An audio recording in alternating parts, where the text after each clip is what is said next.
Hold on tight for the next hour.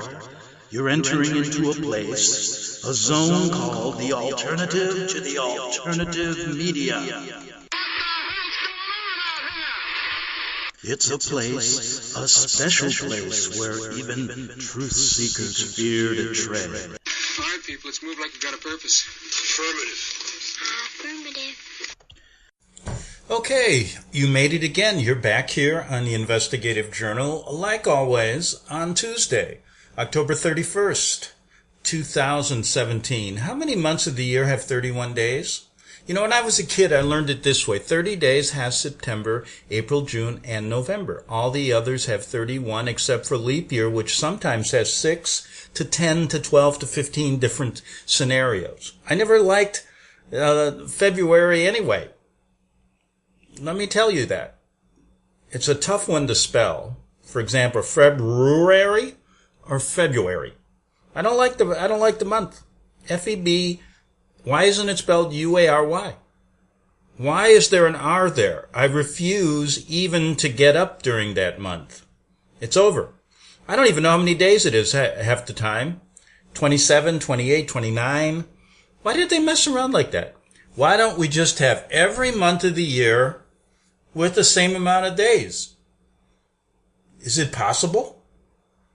Ask yourself. Make it so difficult. But then you make it so easy with the months. You only give us 12.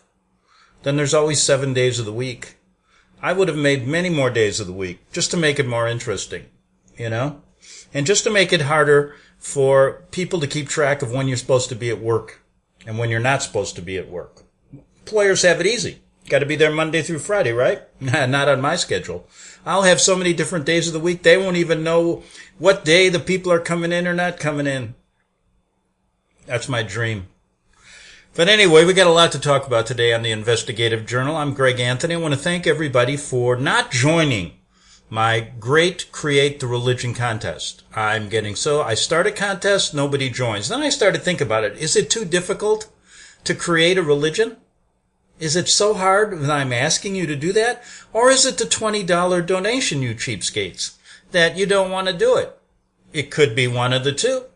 Or it could be just you don't listen to my show and don't know anything about it. And that's a very strong possibility because they have things called algorithms. And algorithms on the internet, what they do is they control the output. For example, they put in the word anti-Jesuit and then not that many people get their videos or their shows listened to.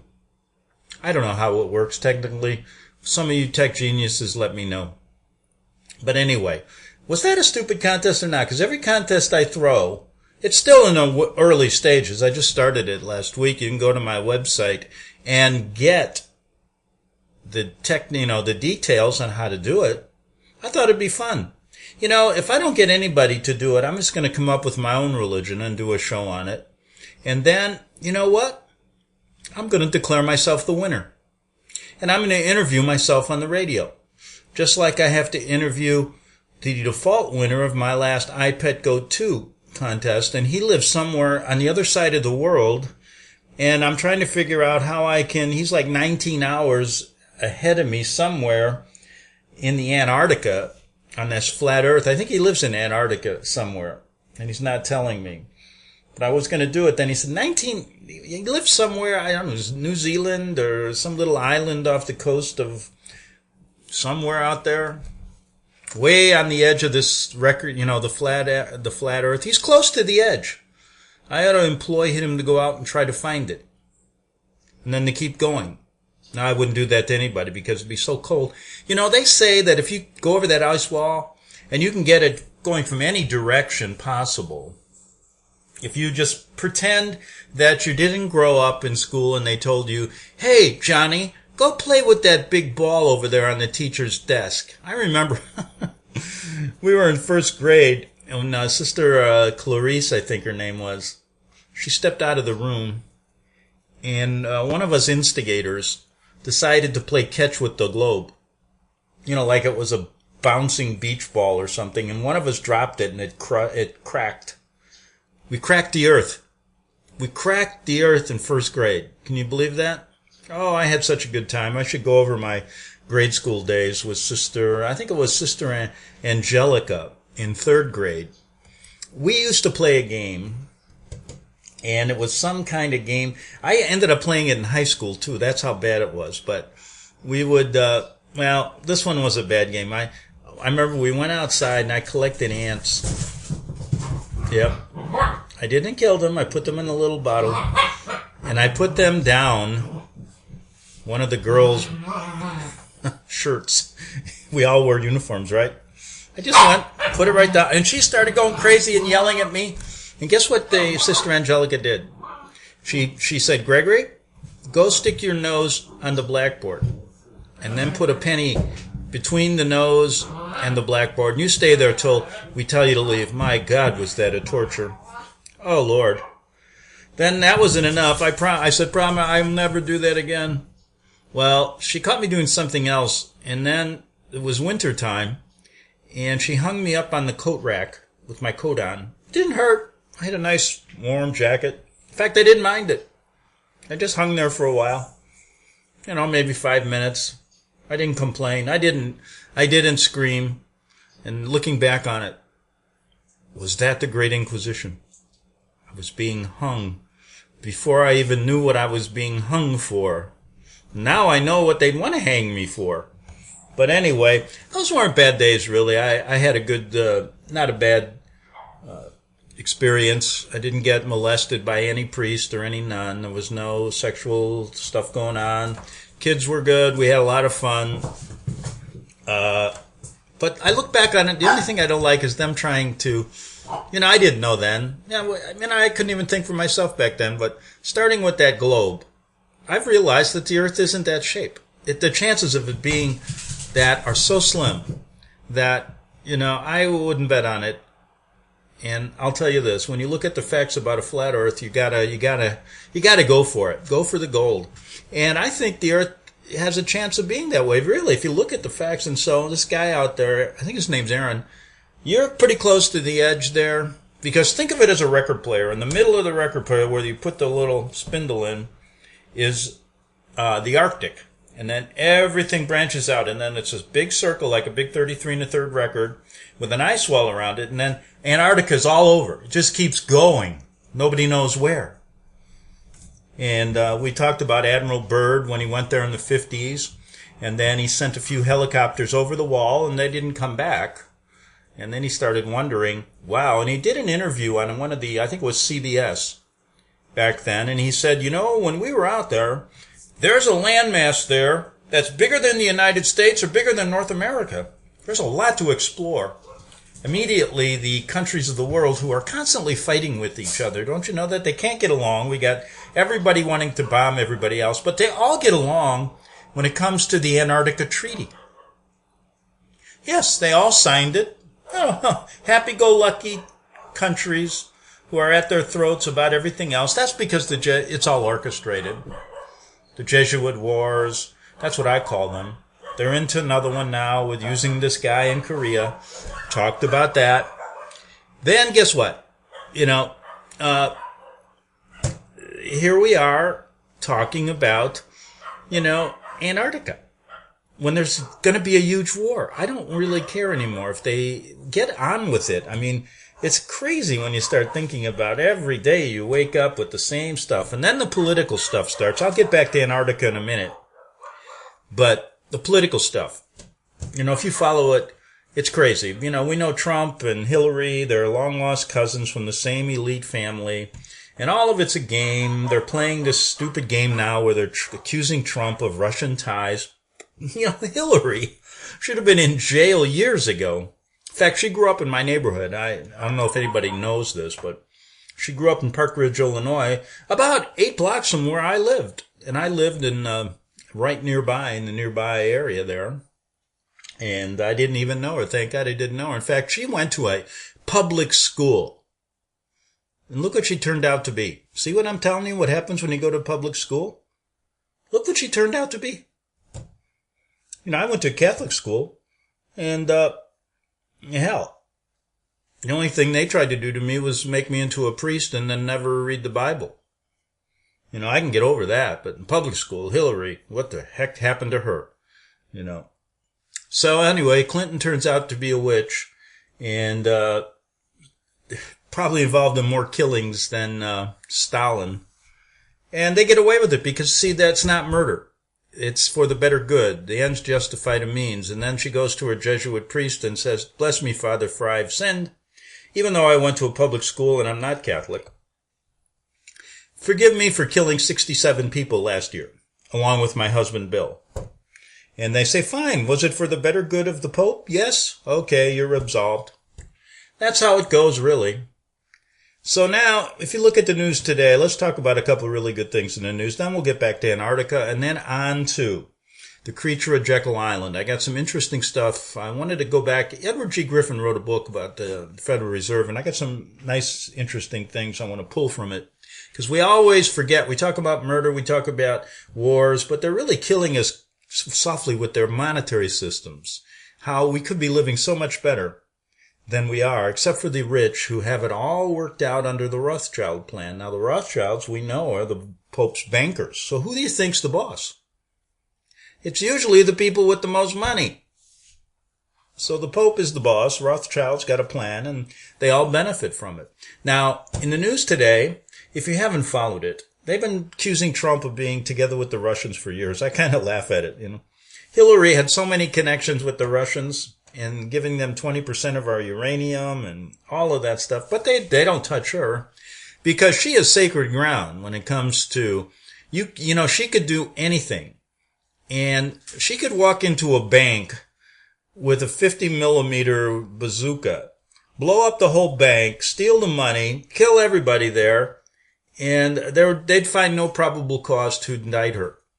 That's about how bad it is when you look at everything they've done since she's got involved with Slick Willie in Arkansas. But anyway, I find it interesting that the game goes on in Washington. And so this guy, Paul Manafort, he worked for Trump as his campaign boss for a little while. Now, Paul has a penchant to go over to Ukraine and likes to play with money and do all this kind of stuff that rich people do. He's supposedly didn't pay taxes on $75 million. And I say, Paul, you didn't do anything wrong. Income taxes are illegal. But they want to stick it to him, and he'll get off somehow. This is just a big game they're playing. So they're saying, oh, look at this. Paul Manafort's got these ties to the Russians, and he's money laundering. You know, if they want to find money laundering, all you got to do is when Pope Francis comes here, again, and steps foot in our country, just arrest the son of a gun. Because they got the biggest money laundering operation in the world, and you people know it. You FBI guys are really sleeping on the job. You go after little Paul Manafort. It's only got $75 million. I mean, that's nothing.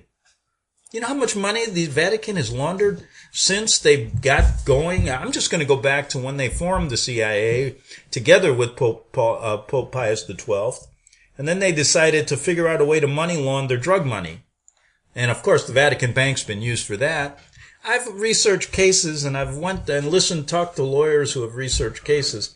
They can't find out one darn thing about the Vatican Bank because no one wants to get in. You know, the Pope is being protected. But if you want to go after money laundering, FBI, you go after him first because he's the biggest. But that'll never happen. So they pick people like Paul Manafort to put a big stage on so we forget about everything else that's going on in the world. But not me, folks. I'm too smart for them. You know what? I know what they're doing. I just talk about it to let you know. All that stuff's a guise. All of it's stupid. Paul Manafort is worked with Trump. Even the dogs know it's stupid. I'd rather listen to them growl than to listen to the news on TV. But listen to this. So now the big story is, he's going to go to a grand jury, and there may be a connection to Trump. And then they got another guy who said that he talked to somebody in Russia that supposedly had some Clinton emails that were damaging, and we don't want to hurt Hillary, so he already pled guilty to some kind of lying to the FBI. You know how many times Hillary Clinton lied to the FBI, lied to the American people, and she's walking free? Now, what do you think's going on? They know. It's all a big game. See? They're telling you. It's all a big game. Then all it is to get your eye off the ball of what's going on. Now, what they're doing, who the heck knows? But that's the first story that I read. And then I read, You know who Kevin Spacey is, right? Okay. Talented actor. You got to admit, the guy did some great stuff. Every movie I've ever seen by him, I was admired. His acting ability, his singing ability, his ability to, he did something on Bobby Darin. He did the Bobby Darin story that was fantastic. So anyway, I don't care if he's queer or if he's not. To be honest with you, I really don't care. But today a story comes out. He's being accused, and this happened back in the 80s when he was a young man in his apartment in Manhattan. Apparently he took home a 14-year-old boy and laid on top of him or something. Now, he didn't say he did it, but he offered an apology to the boy. Now, what is that? Now, here we go again with these guys. They're leveling these Hollywood people for things we know they do. And it just goes on and on to keep your eye off the ball. Now, you think Kevin Spacey is, no, then he comes out and says he's gay. Okay, fine, you're gay. All right. You're not supposed to play with children, whether you're gay or straight. All right, you should know that, Kevin. And, it's crazy, it's stupid. Just ridiculous stuff. That's all you hear about on the news. And then they say, well, this may damage his career. I could care less if it damages his career. He's made so much money, he doesn't need any more. And I'm sitting there. How do these guys sleep at night? I don't know, I really don't know how they can. I can't believe they do these things. It's incredible. But anyway, back to Antarctica. Now, you know my feelings about it. I don't think it's under us right now. I don't think it's at the bottom of a ball because I don't think it exists. Our world is a ball now. Then I have to read stories that come out that kind of contradict it, but yet they bring up some interesting things. And then you have to wonder, is this a hoax or what is it? Always playing games. So listen to this one I read today, because I always try to keep up on Antarctica, even if I can't go there. That's a great place to research, wouldn't it? Think about it. That's a huge territory there, and they've got it locked down. Why? Tell you why. Because they don't want you to know that the earth isn't round and that it's something so different that would freak they'd lose their money for NASA, $95 billion a year Americans give to them to play with computers and create all these. That's why I said create a religion. They've created a universe. Maybe I ought to make it easier. I was thinking of one today. I won't start a contest. Let's see if anybody's listening. I dare you to think of one original thought you had today. One. Original. Google it. See if somebody else had said it. It's an old joke that journalists play because, you ever hear of attribution? You got to attribute everything. When you write a newspaper article, and the day was 24 hours long, said Jesus Christ, said God who created the world. Everything's got to be attributed. So we used to have fun and say, hey, think about it. I don't think I've ever had a thought of my own. Must be I've heard it somewhere. Even if I Google it, somebody else has already said it. So I'm giving you an easier way. I won't even charge you anything. Give me one original thought you've had in your life. How's that? Okay. It's not a contest, but that may inspire you to create the religion, you see, and send the $20. That's all I care about. And they're going, I wonder if Greg's telling the truth. Is that a Freudian slip? No, everybody likes money. That's why I'm going to talk about the creature on Jekyll Island and the Federal Reserve System. Tired of being bilked by them, aren't you? But this story, listen, Antarctica, a massive 23,000 square mile hole, opened, and no one knows why. I don't know. Maybe somebody dropped, like I dropped the globe. I cracked the globe. A gigantic hole, approximately as large, how do they know? As large as the U.S. state of Maine, has reportedly opened. It must be, Antarctica is a big place. It's not on the bottom either. It's all around us, as they say. Scientists naturally don't know why it opened up, unless we aren't supposed to know. The anomaly is reportedly 23,000 square miles, 60,000 square kilometers large. But at its largest, about 31,000 square miles, 80,000 square kilometers. It is classified as a POLYNA No, Polynya, defined as an area of open water surrounded by sea ice. Now think about that. Why did they have to come up with that stupid word to define something that's so easy? It's a lake. It's surrounded by ice. I know what that is. There's water, and then there's something surrounding it. All right. Its early name was, they give me a Hebrew name now. Okay. They do this to make me realize how stupid I am, or they want me to think I'm so stupid. I think that's why people have created these crazy words.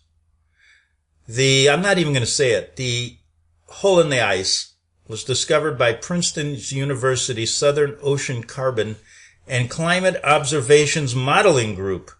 And they give you that acronym, SOCCOM. Stop it. Who is a group? I don't want to be involved in a group like that. I can't be involved. The region, they say, is essentially ice-free and may be the result of natural climate changes. You know, they can make this stuff up, and this group would get away with it. Who's going to check them? You know, nobody can get in there. They can say what they want. However, its formation is not really understood. Well, thank you. Actually, mounting expeditions here is tough, too, but scientists hope that the robotic floats, small submersible objects like mini submarines, could tell us more.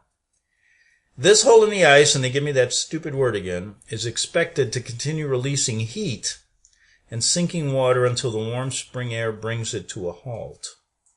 Until then, it will continue to be studied in earnest. Why don't you study the real shape of the earth and get out there and get rid of that treaty that we can't go see what's over there, and get a private expedition to give America one thing. Can't you have one thing? All I'm asking the Illuminati and the Vatican-led New World Order, listen, you can have your money. You can have your wars. I mean, I know we can't stop that. You can have everything. But why don't you just let us know, just let the masses know that you've been lying to them about the shape of the earth their whole life, that you have been stealing their money in NASA, and $95 billion last year or this year, playing around with computer graphic images, and then creating these incredible fictions, just like Hollywood, regarding the universe. Can't you do that? I mean, give the people one thing. And that's not really asking much compared to what you're really going to do to them. Is it? But you think they will? Hell no. They deny. They will stick with the story until the end, just like they did in 9/11, just like they did in the Kennedy assassination, just like they did in just about every little cover-up they've masterminded. And Antarctica is probably one of the biggest. Otherwise, why wouldn't they let people go in there? Why does this treaty that all these countries seem to agree upon, but yet they fight each other over everything? Is North Korea signed up for this Antarctica treaty? I bet you they are. But they were ready to blow the hell out of everybody, and they've been given Western money and the Jesuit technologies and all of this, the Jesuit spies, I should say, and the technologies to create this kind of Jesuit, what I call Jesuit orchestrated war, just like they've created in the past. Okay? And there's a lot on Antarctica. Now, they never got into the size and shape and all of that, so I'm sure if they're a funded group that they have to spread the lie that the earth is round. But, like I say, keep it flat, folks. We'll be back in 3 minutes on the Investigative Journal.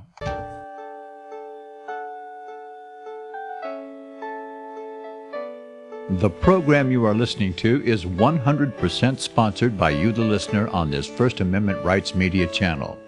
You will notice that there are few commercials on this radio network. There's a good reason for that. Corporate advertising dollars come with strings that limit program content. So without your help, these programs cannot continue on internet or our several affiliates. If you benefit by the educational law programs, we ask you to give. If you are admonished or nurtured by the Bible and ministry programs, we ask you to give. If some voice a cause that you are passionate about, we ask you to give. If you believe in any of these, we ask you to support them as you would a missionary on a continual basis, as if giving a tithe for missionary radio. These programs are not commercially viable and must be supported by those faithful to the cause of truth.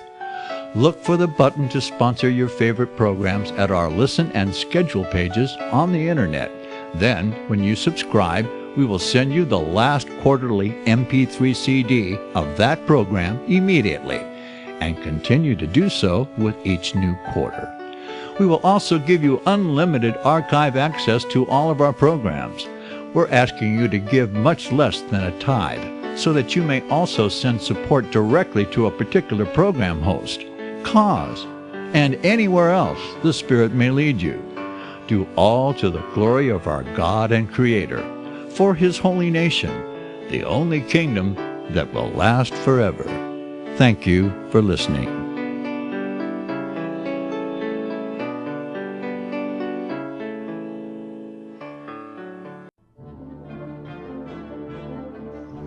Visit crosstheborder.org, CROSS, crosstheborder.org, to get your print, EPUB, or PDF version of Nicholas Arthur's new book titled When the Third Temple is Built.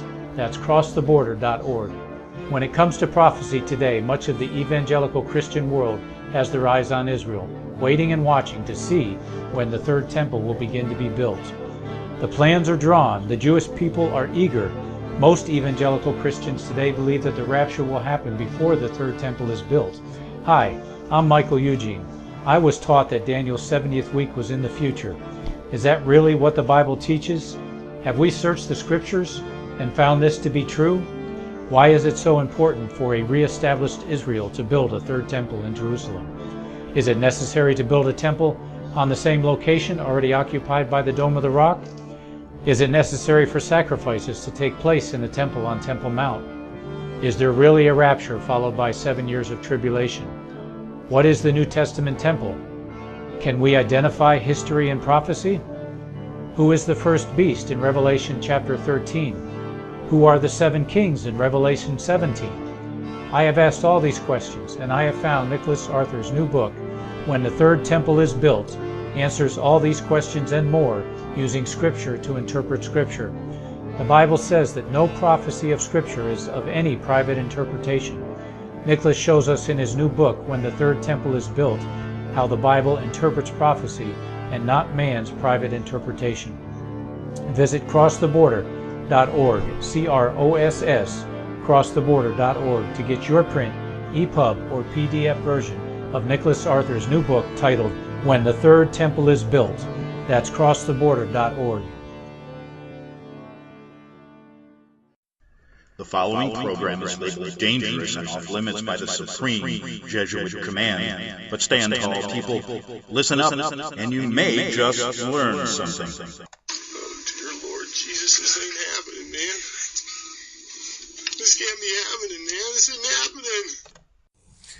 Okay, wow, we made it through that 3-minute break. You're listening to the Investigative Journal, and boy, what a first half hour. 24 minutes or 28 minutes to go. Please get me through these 24 minutes. You know what I mean sometimes.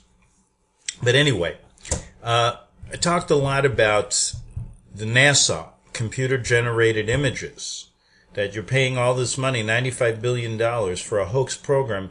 They don't even, the world doesn't even exist as you think it does. We've all been bamboozled. But you know something? How do you know anything anymore on the internet? For example, let me tell you something. I'm not a real person. How many people out there have really met me? I'm not a real person. I'm just a computer-generated voice. That's right. There's nothing. They've got just a program. I finally... Oh, they're trying to stop me from saying it. They got me programmed. No, they won't let me. I've said a lie. I'm a lie. I'm a person. I'm a person. I'm a person. I'm not a person.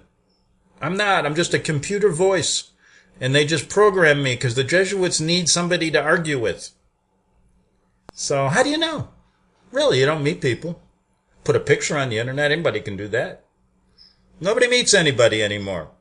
They're getting you ready for a holographic world where nobody's real. Then they're going to have robots take over, clones take over, etc., etc. It's all going downhill, isn't it? From the time you were born to the time you die, it's all going downhill. Even with your body. Gotta admit, getting old isn't any fun. Whoever says it's fun, I'd like to talk to them, and wonder, who has brainwashed them, because it ain't no fun at all. I think it should be the other way around. The older you get, the better, the better looking you get, the better looking your body gets. I think it just should be the other way around. But anyway, what's this sound? That's money. That's jingling of money. That's what we're going to talk about for a little while. Now, there was a book a long time ago written, it's a big book. It's called The Creature of Jekyll Island. Edward Griffin wrote it, and one of the comments he made when he wrote it was, is there really a need for another book about the Federal Reserve? And I guess he thought so because he put together like 600, 700 pages. But he says this in the beginning, what creature is this? What is the Federal Reserve System? The answer may surprise you. Now, folks, I've said it many times on this show, but let's repeat it again. It is not federal, and there are no reserves. Furthermore, the Federal Reserve banks are not even banks. The key to this riddle is to be found not at the beginning of the story, but in the middle. Since this is not a textbook, we are not confined to a chronological structure. The subject matter is not a curriculum to be mastered, but a mystery to be solved. So let us start where the action is. Wow. I'm going to go back, though. And there was something very interesting. The following exchange was published in the British humor magazine Punch on April 3rd, 1957. Sounds like a long time ago, but it was just like yesterday. It's reprinted here in his book as an appropriate introduction and as a mental exercise to limber the mind for this tough material about finances. Now, yeah, this was in England, right? In the humor magazine Punch. What are banks for? It's a question to answer. To make money. Question, for the customers? No, for the banks. Question, why doesn't bank advertising mention this? A, it would not be good taste, but it is mentioned by implication in references to reserves of $249 trillion or thereabouts. That is the money that they have made. Question, out of the customers? Answer, I suppose so. Question, they also mention assets of $500 trillion or thereabouts. Have they made that too? Not exactly. That is the money they use to make money. Oh, question, I see. And they keep it in the safe somewhere? No, not at all. They lend it to customers. Q, then they haven't got it. No. The answer. Then how is it assets? They maintain that it would be if they got it back. But they must have somewhere money in a safe somewhere. Yes, usually about 500 million or thereabouts. This is called liabilities. But if they got it, how can they be liable for it? Because it isn't theirs. Then why do they have it? It has been lent to them by customers. You mean customers lend banks money? In effect, they put money into their accounts, so it is really lent to the banks. And what do the banks do with it? Lend it to other customers. So they're lending your money to other people. But you said that money they lent to other people was assets. Yes. Then assets and liabilities must be the same thing. You can't really say that. They're starting to lose me. I've always had trouble with money. I don't know why I've had trouble with money. I've never had a lot of it. I shouldn't then have trouble with it, but I always have trouble with money. I lose a lot of money. Do you lose money? I swear to God, I'm not accusing anybody, but I swear I've lost so much money I have to think that somebody's putting their hands in my pockets and taking it without justification. And that we cannot stand for. And the dogs are telling you that. Now listen, like I said, I'm not good with money, so when they start talking like this, I'm getting a little confused and nervous. I don't know about you. But we're talking about a serious subject. And the subject is that they've been ripping us off for years with this national bank, Federal Reserve nonsense. And let's read this a little bit longer. You know, just a second.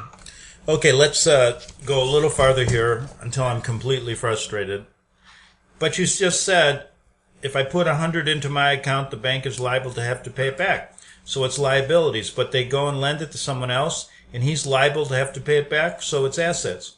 It's the same 100, isn't it? Yes, but then it cancels out. It means, doesn't it, that the banks haven't really any money at all? Theoretically, you're right. Never mind theoretically. And if they haven't any money, where did they get their reserves of $249 billion? I told you that is money they have made. How? Well, when they lend you 100 to someone, they charge him interest. How much? Well, it depends on the bank rate. Say 5.5%. That's their profit. So they're making profits off your money. Why isn't it my profit? Isn't it my money? It's the theory of banking practice that when I lend them my $100, why don't I charge them interest? You do. You don't say how much. It depends on the bank rate. Say 0.5%. Grasping of me, rather. But that's only if you're not going to draw the money out again. But of course, I'm going to draw it out again. If I hadn't wanted to draw it out again, I could have buried it in the garden, couldn't I? Answer, they wouldn't like you to draw it out again. Why not? If I keep it there, you say it's a liability. Wouldn't they be glad if I reduced their liabilities by removing it? No, because if you remove it, they can lend it to somebody. They can't lend it to anybody else. But if I wanted to remove it, they'd have to let me, certainly. But suppose they already lent it to another customer. Then they'll let you have someone else's money. But suppose he wants his too, and they've let me have it. You're being purposely obtuse right here. I think I'm being acute. What if everyone wanted their money at once? It's the theory of banking practice that they never would. So what banks bank on it not having to meet their commitments? I wouldn't say that. Naturally. Well, if there's nothing else you think you can tell me. Quite so. Now you can go off and open a banking account. Just one last question, of course. Wouldn't I do better to go off and open up a bank? You bet. That's what you got to do. Open up your own bank. Okay, why don't we just start from the beginning here a little bit. This book, if you haven't read most of it, it's quite interesting. There's a lot. It's not a book I don't think you can read unless you're a genius just from page 1 to 600. I mean, I've had the book and I go, read 20 pages, then go back and look for something of interest. But in the beginning, it talks about the journey to Jekyll Island where they had this meeting years ago. And the secret meeting on Jekyll Island in Georgia at which the Federal Reserve was conceived, the birth of the banking cartel to protect its members from competition, the strategy of how to convince Congress and the public that this cartel was an agency of the United States government. Now, I bet if you went out today and asked 10 people, is the Federal Reserve a federal agency? They'd say, sure it is. And their reasoning would be, well, they said it's Federal Reserve. It's got to be federal. The New Jersey railway station was bitterly cold that night. Flurries of the year's first snow swirled around streetlights. November wind rattled roof panels above the track shed and gave a long, mournful sound among the rafters. I think Griffin wanted to be a novelist, but I'm just checking a few things here in the beginning. So he's going through a whole bunch of things here, setting the scene. These guys going to this meeting. The names of who was there. And so the passengers drifted off to sleep to the rhythmic clicking of the steel wheels against a rail. Little did they dream that riding in the car at the end of their train were 6 men who represented an estimated 1/4 of the total wealth of the entire world. I want to be on that train. I'd go up to them and say, hey, listen, if you got 1/4 the control of the entire world, I want $1,000 to invest in something very important. And they'd say, They just say, go away, young man. This was the roster of the Aldrich car that night. That night, when was it? By 1910. Oh, this was, I think, when was the Jekyll Island? 1913, something like that. We're in the right ballpark. Don't get hung up on just every little date. Okay, who was in that car? 1/4 the wealth of the world. It must be better. It must be, I wonder how many people control 99% of the world's wealth. Nelson W. Aldrich, Republican whip in the Senate, chairman of the National Monetary Commission, business associate of J.P. Morgan, father-in-law to John D. Rockefeller, Jr. Abraham Pitt Andrew, assistant secretary of the U.S. Treasury. Frank A. Vinderlip. How come there's no Polish people here? I don't see any black people. This is a conspiracy. Racist. Frank A. Vanderlip, president of the National City Bank of New York, the most powerful of the banks at the time, representing William Rockefeller and the international investment banking house of Kuhn, Loeb and Company. Henry P. Davison, senior partner of J.P. Morgan Company. Benjamin Strong, head of J.P. Morgan's Bankers Trust Company. Well, why is he always J.P.? Paul M. Warburg, partner in Kuhn, Loeb. I wonder if Warburg, isn't there an actor named Paul Warburg? Is he, no, it's Wahlberg. I was thinking maybe it was related. A partner in Kuhn, Loeb and Company, a representative of the Rothschild banking dynasty in England and France, and brother to Max Warburg, who was head of the Warburg Banking Consortium in Germany and the Netherlands. Quite a group. I bet you they really yucked it up, huh? Humor. I bet you they were filled with jokes that evening, weren't they? Over their cigar smoke and their bourbon. Concentration of wealth. Central control over financial resources was far advanced by 1910. In the U.S., there were two focal points of this control: the Morgan Group and the Rockefeller Group. Within each orbit was a maze of commercial banks, acceptance banks. You think we have problems? They had them back then, too. Acceptance banks and investment firms. In Europe, the same process had proceeded even further and then coalesced into Rothschild Group and the Warburg Group.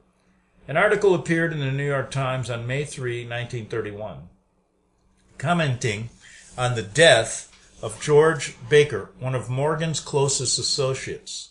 It said 1/6 of the total wealth of the world was represented by the members of the Jekyll Island Club.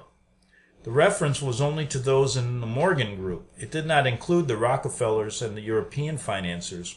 When all these are combined, the previous estimate that 1/4 of the world's wealth was represented by these groups is probably a conservative figure. In 1913, I was right. The year that the Federal Reserve Act became law. I should get a gold star for that. Shouldn't I? A subcommittee of the House Committee on Currency and Banking under the chairmanship of Arsène Pujol of Louisiana. Pujol. Isn't that a dog by Pujol? Cujo. Yes, it was. It was Pujo, not Cujo. Completed its investigation into the financial power in the United States. Pujo, the dog, was considered to be a spokesman for the oil interests, part of the very group under investigation, and did everything possible to sabotage the hearings. In spite of his efforts, however, the final report of the committee at large was devastating. Okay.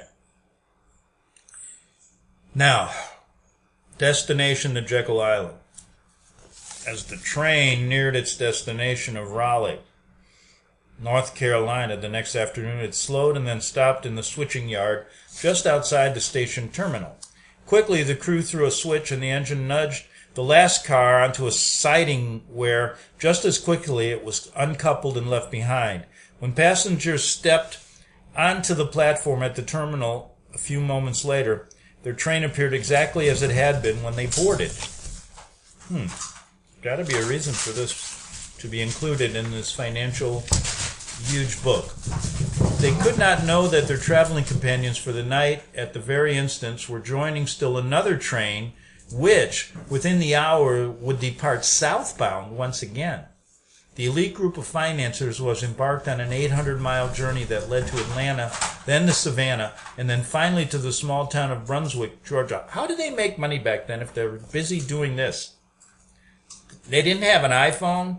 They didn't have anything to communicate. What were they doing? How can they make money? I mean, today, it'd be nearly impossible. Can you imagine if you took away the technology from these rich people now and put them on a train for 10 hours? They'd kill themselves. Or the 800-mile journey, they would all kill themselves there. And we wouldn't have to worry about anything. It would seem that Brunswick was an unlikely destination. Located on the Atlantic seaboard, it was primarily a fishing village with small but lively port of cotton and lumber. It had a population of only a few thousand people. But by that time, the sea islands that sheltered the coast from South Carolina to Florida already had become popular as winter resorts for the very wealthy. On such island, just off the coast of Brunswick, had recently been purchased by J.P. Morgan. Why do these rich people always want to buy islands? You know, they can't make money on an island, but they always want to buy them. Can't you leave an island for people like us just to get away from you? Had recently been purchased by J.P. Morgan and several of his business associates. And it was here that they came in the fall and winter to hunt ducks or deer. I tell you what, why anybody would want to kill a deer is beyond me. Just beyond me. And I tell you, they don't deserve I would not put my money in a Rothschild bank. I bet you I do right now, but he owns them all. Or Rockefeller Bank if he kills a deer. Should I tell you the story why I feel that way? Why not? We all know that the Federal Reserve is going to screw us anyway, but it's good to read a little background about, how these, I like this, giving it a little more human flavor. Because normally when I go to his book, I go back, I want to read about, how do they do this? How do they steal my money? And how can I get it back? I don't have any money, so what am I worried about? It's crazy. But anyway, let me tell you why. Okay, I've been on one hunting trip in my life, and I never have shot an animal. Okay. Now, the reason I didn't, let me tell you why. It was in my senior year in high school, and I was good friends with an Italian family. And they used to go up with my best buddy, with his grandfather. In fact, he brought his pistola from when he used to shoot out the tires of Al Capone's cars when he worked for the mob, when he first came from Sicily. I should say he got out of it, and his sons and everybody led a clean life. But anyway, Grandpa bought his pistola and went up to this cabin in northern Michigan. And here we were, they gave me a .410 gauge shotgun. And then the snow out, and in the morning we were going to go and kill ourselves some deer. Now, they gave me a little lesson on how to use the rifle and everything, and, we all went out. But anyway, before we all went out, we had a great evening. The best part about hunting trips are, playing cards the night before, having a few beers, stuff like that, talking stories, listening to Grandpa tell us stories about how it was to work shooting the tires out of the cars when the police were chasing them when they were bootlegging. And then he'd show his pistola. That thing was huge. And that thing was big. But anyway, I said, "You're going to go out shoot with that?" He goes, "You bet I am." Okay, Gramps. He was about 90. But great Sicilian guy. I loved him. But anyway, so we get up in the morning. And we all head out. And we kind of spread out. And everybody kind of went on their own. And as I walked, we kind of like, when you're in the army, you all walk in one direction so you don't shoot each other. And then you wear red and everything. I will report there were no casualties. So that morning, it was early. We went out right before the sun was coming up. Beautiful morning in northern Michigan, might add. Snow, I remember, crisp morning. Ooh, that's why you're living. That's to be alive. But I never really wanted to shoot an animal. But I figured I had to be a macho guy, So here I go with my 410 or 10-4. What is it, a 410 gauge? I think so. Shotgun. And I lay down. There's a little, it's kind of like a little ravine. So I was kind of down, kind of like a foxhole. You know, I was playing army too, you know, like, boy, this is how my feet are getting cold here. I wonder how these guys really made it when they were, you know, remember those soldiers that were up in those German forests in the cold? Well, anyway, I'm laying there, and I have to admit I fell asleep. And I'm kind of laying, you know how you're half asleep, half awake, and you don't know if you're sleeping or you're awake, and you have these crazy thoughts. Then I heard some rustling. And no one was stealing anything. There weren't a rustling. I'm thinking of rustlers. But I hear the rustling of the leaves. And so I kind of peeked my eye out, and I'm going, oh, please, don't make it be a deer. And as I looked up, the most beautiful buck, and not a dollar bill, the most beautiful buck was staring right at me about no farther than 20 feet. I mean, I could have closed my eyes and had a point-blank shot. So I raised my gun, and I take aim. He's looking right at me, and I said, my God, what a beautiful animal. I can't shoot this animal. But what are the guys going to think? Well, no one's around. So what I did, I put my gun down, and I said, get the hell out of here. Go, go, go. Get out of here. And he ran off. And that was my story of hunting and why these Morgans and the Rothschilds who went deer hunting don't put your money with them. But anyway, from that experience, I never did fire a shot during that whole trip. And I never ever in my life was able to ever think about shooting an animal. Crazy. I guess you got to learn that way. But it was a great learning experience for me and what I was made about. And I always wondered, what would I have done if there was somebody right next to me, one of the boys? Well, we'll never know, will we? All out of time. Back tomorrow on the Investigative Journal. Maybe more about Jekyll Island. Have a good evening. The book of Revelation says, the spirit of prophecy is the testimony of Jesus Christ. This is at the very heart of FirstAmendmentRadio.com. In that spirit, we have created the Prophecy Reality News app for all of your mobile devices, streaming First Amendment Radio 24 hours a day, 7 days a week. Available for your Apple, Android device, and smartphone, absolutely free. Get the Prophecy Reality News app installed today so you can listen to First Amendment Radio wherever you are. The Prophecy. Since the beginning of time, kings have sought it, nations have fought for it. It has been traded, it has been borrowed, it has been purchased, it has been stolen. There's a reason for it. To secure the blessings of liberty to ourselves and to our posterity. Invest with the security of gold and silver. Call Discount Gold and Silver Trading at 1-800-375-4188 or visit discountgoldandsilvertrading.net. Listen to Financial Survival with your host Melody Cedarstrom right here on FirstAmendmentRadio.com at 4 p.m. Eastern or 1 p.m. Pacific Time. Visit discountgoldandsilvertrading.net or call Discount Gold and Silver Trading at 1-800-375-4188. Toll free 1-800-375-4188.